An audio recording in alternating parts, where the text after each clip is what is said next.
Hey everyone, it's Emily, and I used to think that retro game collecting was beyond my reach, where so many retro games have shot up in price since the pandemic, and it really didn't make much sense to purchase some of those games that are seeing a lot of remakes and remasters on modern systems. Now, fast forward to 2025, we're seeing really high prices in the modern gaming space.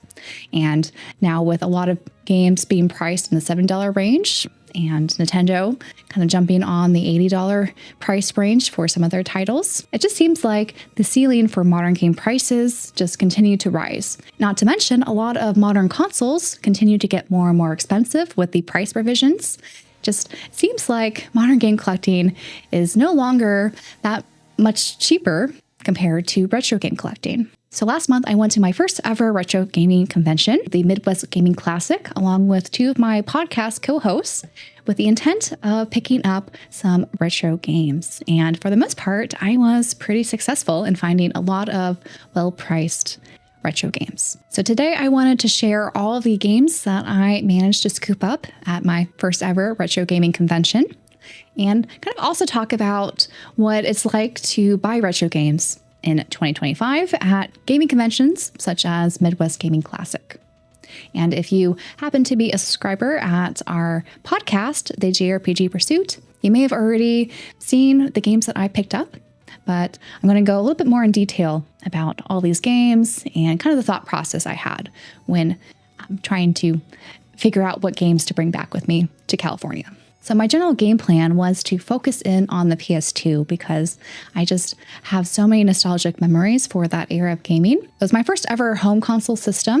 Prior to that, I just had the Game Boy Color and the Game Boy Advance, along with computer games. And there are just so many quality titles on the PS2 that I just really wanted to either buy them back because they're ones that I had rented or traded away at some point in time, or ones that I wasn't able to actually experience back in the day because of the vast library of options you had. And I really wanted to focus in specifically on the kind of cheaper JRPGs that the system has.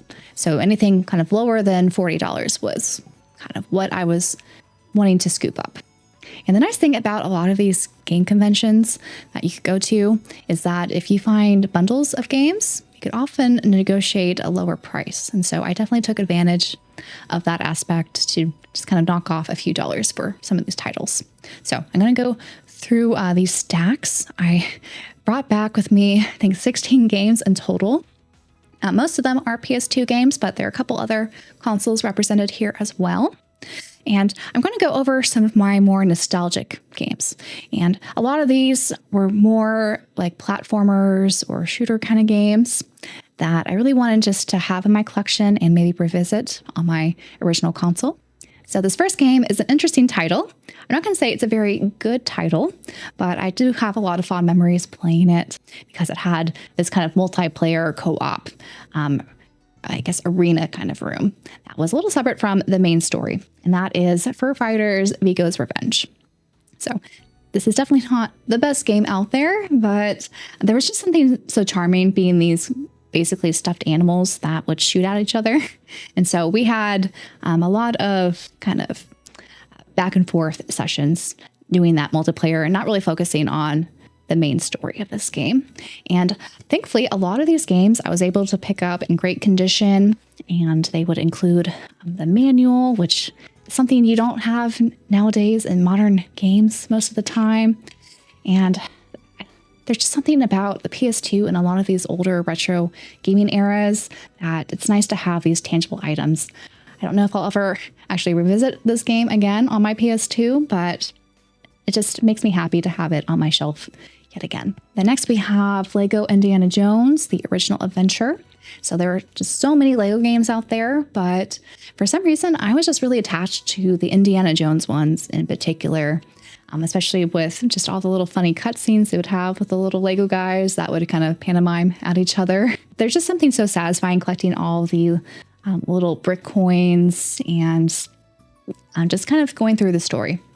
And so I'm glad to have this one back in the collection.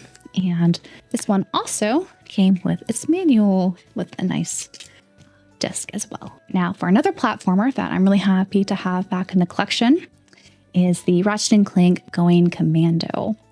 And the Ratchet and Clank series, I just holds a special place in my heart. And I really want to get all these back on the PS2 because for some reason I could only find, when I was visiting my parents' house, the first game on the disc with the box. And I think we had a couple loose discs of not this game, but I think it was Up Your Arsenal or something. So I'm really happy to have this back. It has a nice holographic cover, which you can only get on the PS2. It also comes with I think a poster manual or this like long form manual, which is nice and thick. There's definitely a bit of weight to this particular game compared to some of the other ones when it comes to how beefy the manual was. But yeah, there's not much to say other than I love Ratchet and Clank. Ripped Apart on the PS5 is amazing. And just after playing that last year, I wanted to revisit the older games with the originals on the PS2. I know there's a collection on the PS3, but I'm personally not collecting for the PS3 because that was just an era I skipped. And it's really difficult to, I think, buy a PS3 nowadays and kind of just taking time bomb when it comes to when it will fail. So I'm happy with having these just on the PS2. If someday we'll get a remastered collection on the PS5 or something, I'll definitely buy those. But it's nice to have the originals, I think, on the PS2 and just how janky those 3D platformers were back in the day. And the other series I just really adored on the PS2 was the Jak games. And so I could only find my copy of the first Jak game. So having Jak 2 here with the manual as well was something I was really kind of seeking out during looking at the vendor floor. I've noticed with prices for a lot of these, the Ratchet and Clank PS2 games were rather expensive. Like a lot of them were like in the $30 range or more, which I was kind of confused by because the games have a PS3 kind of remastered version. Thankfully able to pick up, I believe this one, I still have the prices on it for $15 and then a couple dollars knocked off because I bought it in a bundle. And this one was also $15. And so while these aren't as cheap as I think a lot of the PS2 games were maybe 10 years ago, this is still, I think, a very reasonable price to pay for retro games in 2025. Speaking of more Jak, I did get the Jak X racing game as well, which I don't think my brother and I ever had. We may have rented this, and I'm not really one for racing games, but I really like the Jak and Daxter games. So I decided to scoop this one up as well because it wasn't too expensive. This was $11 plus maybe $1 or $2 knocked off after bundling it. And it also came with its manual and the disc. So now I just need to hunt down a Jak 3 to finally complete the PS2 versions of these games. I think I may have the loose disc, so maybe someday I'll happen upon the case and manual. Now, another trip down memory lane are the Lord of the Rings games, which I managed to find the Two Towers. I have the first Lord of the Rings game on my shelves back there, but I think my brother and I may have rented the Two Towers as well as Return of the King. I could only find good prices on the Two Towers. I don't think I actually saw a copy of Return of the King unless it was PlayStation Hits version, which I kind of wanted to avoid. I know it's maybe a little silly, but I like shelf cohesion. And there's just something about the original versions of the games, even if maybe the disc was improved in the Hits version, it was a little bit less of a priority for me when it comes to on this era. And it also came with the manual. But the Lord of the Rings games were so much fun. I kind of wish they would come back, at least in a form like this. There's been way too many modern games using the Lord of the Rings IPs that have been subpar these last few years. So we need, I think, some hits like those games were. Now, this last one, I don't really have any nostalgic memories for, but it is an IP that I've really come to love these last 5 or 7 years. And that is this One Piece Grand Battle game. And I'm not really a fighting game person, and I hear this game's actually not that great when it comes to fighting games, but I just couldn't pass up one of the One Piece games that was released on the PS2 back in the day. And looks like this one was priced at $20, so it was a little bit more expensive, but it was nice to have it with the manual and a nice clean disc. So I might try to hunt down more One Piece games because I just really like One Piece. And it'd be interesting to do maybe a retrospective of the past One Piece games and whether they were good or not so good. You generally hear most of them were not that great, but I'd like to experience them on my own to kind of see how they play nowadays. Now we're going to get into the JRPGs that I managed to scoop up for reasonable prices. This first one, I technically traded my co-host Brandon for. I think I gave him a 3DS game that I was no longer interested in having for the Dark Cloud on the PS2. And this is one of my favorite RPGs on the PS2 back in the day. I wouldn't say it's maybe the best RPG or JRPG that's available on the system, but again, I had very fond memories playing this as a child, and it was just so interesting that you would have this action combat with the weapon breaking kind of mechanic and also the town building systems. And so that kind of scratched both my love for RPGs as well as kind of town simulators I used to be into when I was younger. So this also has the manual and the disc. So I'm very pleased to finally have this. Someday I'll get Dark Chronicle or Dark Cloud 2 to join this one. But thankfully, when it comes to the Dark Cloud games, I think because they're available on the PlayStation Network on PS4 and PS5, you can actually play the PS2 ports on modern systems. So the prices for their physicals aren't that expensive. So someday I'll complete the collection. Before going to the retro gaming convention, that was in Milwaukee, my co-hosts and I actually took a little road trip around Indiana because they were both located in Chicago. And so I stayed with them for a day before we headed off together to the convention in Milwaukee. And everything's just so close by, which is kind of funny. Living in California, it takes hours to get to the next state from where I'm currently living. But I was able to visit 3 states all in that trip, which was pretty cool. But the retro gaming stores in Indiana, I thought were really great. Maybe it's because I live in California or I just live in a retro gaming desert. But the prices in Indiana were so nice. And a lot of them were either at or slightly below eBay prices, which I thought was just amazing to kind of find. But I didn't go too wild while shopping because I wanted to save up for the convention, hoping that I would find a lot of common games and bundle them together for a good price. But I did end up picking up Rogue Galaxy. And so they had it priced at $25. They also had one for $20 without the manual, but the $25 one included the manual. And this is another level 5 JRPG that I think was late into the PS2 system. And I've heard nothing but praise for this. And anything with kind of sky pirates, I'm really into. So someday I would really love to play this and see kind of what all the hype is about. Now, what was probably my best deal at Midwest Gaming Classic in terms of cheap JRPGs on the PS2 was Wild Arms 3. So the Wild Arms games I never experienced, but I was always really interested in how they incorporated these Western kind of aesthetic to a JRPG.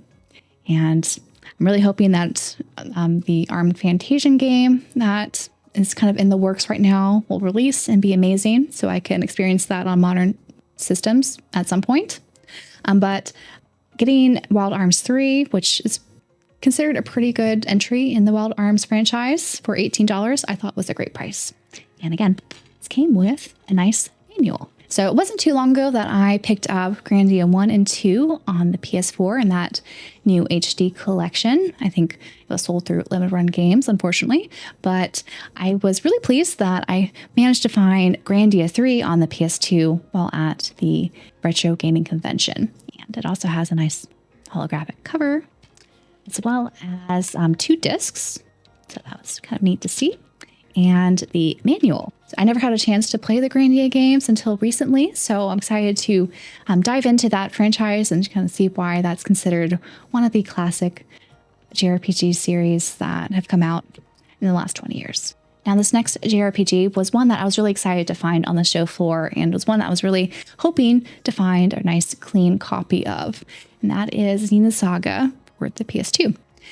Definitely Zeno Saga 2 and 3 are probably a little bit outside my price range, though I did find a Zeno Saga 2, I think around 50 at the convention, which I was heavily considering, but I'm really happy that I was able to scoop up Zeno Saga, the first one here, and also kind of hoping that this gets remastered at some point because, again, I don't think I'll be able to buy 2 and 3, maybe someday, but not in the foreseeable future. But I love the Xenoblade franchise, and I've always wanted to dabble in the Zeno Saga games that I missed during the PS2 era.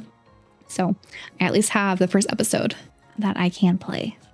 And it's a nice clean copy that also includes the manual. So this was definitely one of my kind of most prized finds. Now, this last PS2 pickup, before I get into some of the other games that I picked up during the convention, it's not a JRPG, but I would say it's JRPG adjacent because of the storytelling. And that is Eco here. And I was thinking of getting the original Shadow of the Colossus on the PS2, but I do have the remaster that's available on PS4 along with The Last Guardian. And they never, for some reason, remastered Eco for the PS4. I think it's on the PS3, but for some reason, it's not on the PS4.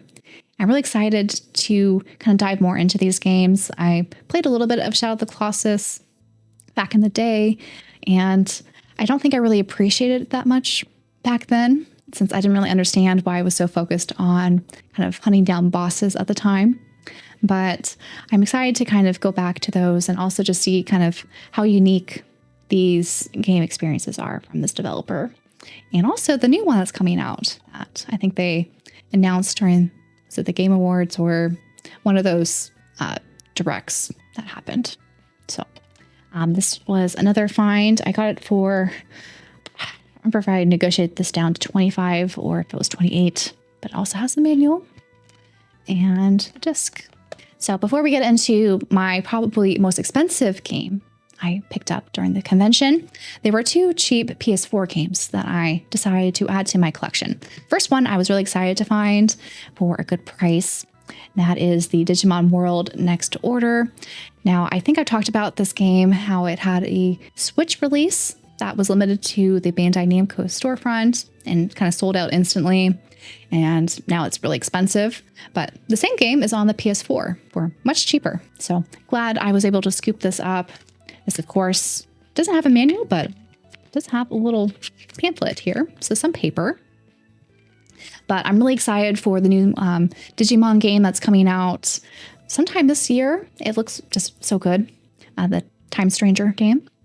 But I really like Digimon, and I didn't really get to experience the games back in the day. I only really played Pokemon. So I'm trying to make up for that lack since I really adored the anime growing up. And this last game, it's not, again, the best JRPG that's on the PS4 system, but it was one I wanted to get, especially because it was not expensive. And that is the Valkyria Revolution game. So this is considered the worst in the franchise because they kind of changed the combat system greatly. But figured for the price, I think they asked 10, but I was able to get it down to like 8 or something after bundling. I thought, why not? To just try it. And there's not too many more PS4 JRPGs I really want to pick up. So this was one of the ones that was on my radar. So alongside trying to prioritize PS2 games at the convention, I also wanted to try to get some Game Boy Color and Game Boy Advance JRPGs, if any were available. And cardboard's too expensive, so I wasn't really interested in buying complete in box, but I really wanted to focus on some game carts that I just wanted to have and have an excuse to kind of play on my analog pocket here. And so this Fire Emblem game was priced at $75, which was a lot. I was able to negotiate them down to $70 on the last day, which I was thankful for. And that's the same price as buying a brand new game. And honestly, my enjoyment of this first Fire Emblem game is probably the same amount of joy I would experience from a brand new game that I would think is really good. Because I just really adore the Fire Emblem games, and this first one that I played before, both on emulation as well as on NSO, there's nothing that kind of beats, I think, some of these classic games that are classics for a reason. So I'm really happy to have this in my collection. Someday I'll get the other one that's on the GBA at some point. But overall, this was, I think, a very successful haul that I managed to scoop up at Midwest Gaming Classic this year. And I kind of have this retro buying bug at the moment. I haven't really been buying any new games except for a couple of releases that have caught my eye because, again, just a lot of prices are expensive. And sometimes if you wait, you could get better deals on certain modern games. But I think the time where we used to find really cheap modern games are kind of in the past. And I am feeling a little bit of fatigue when it comes to collecting for modern games, not only because of the price point, but some of the quality issues have made me a little bit jaded, I would say, when it comes to buying some new releases. So what I've been kind of doing maybe these last 6 months or so is I've been kind of taking my time to wait it out when it comes to new releases and see whether or not I want to buy them. Sometimes I'm lucky and get Steam codes that I'm able to play some games right away. But when it comes to collecting them, I'm okay waiting and seeing if that's something I really want to add to the shelves behind me. So I think in doing that, there's something about these cheaper retro games that have kind of filled my collecting itch, because while I might not necessarily play this whole stack of games that are behind me here, there's just something so satisfying about buying physical media and having the option to play them, but also having the option to appreciate them when it comes to their physical manuals, their game cases, and just kind of buying a little bit of nostalgia that we had in the past. And I think there's something wrong with that, despite what some people like to tell you online when it comes to your buying habits. But there's just something so fun about retro game collecting, and it's becoming, I think, a bit more affordable than it has in the previous few years. And I'm hoping that we'll continue to see that trend of a lot of these retro games becoming, again, more affordable than they were during the pandemic. But I would love to hear from you guys if you are also back to buying retro games, or if you never stopped, and also kind of how you envision yourself navigating the collecting scene when it comes to a lot of modern games, remastered games, or just retro games, what you want to focus on in the near future. But that's all from me, and until my next video, bye guys.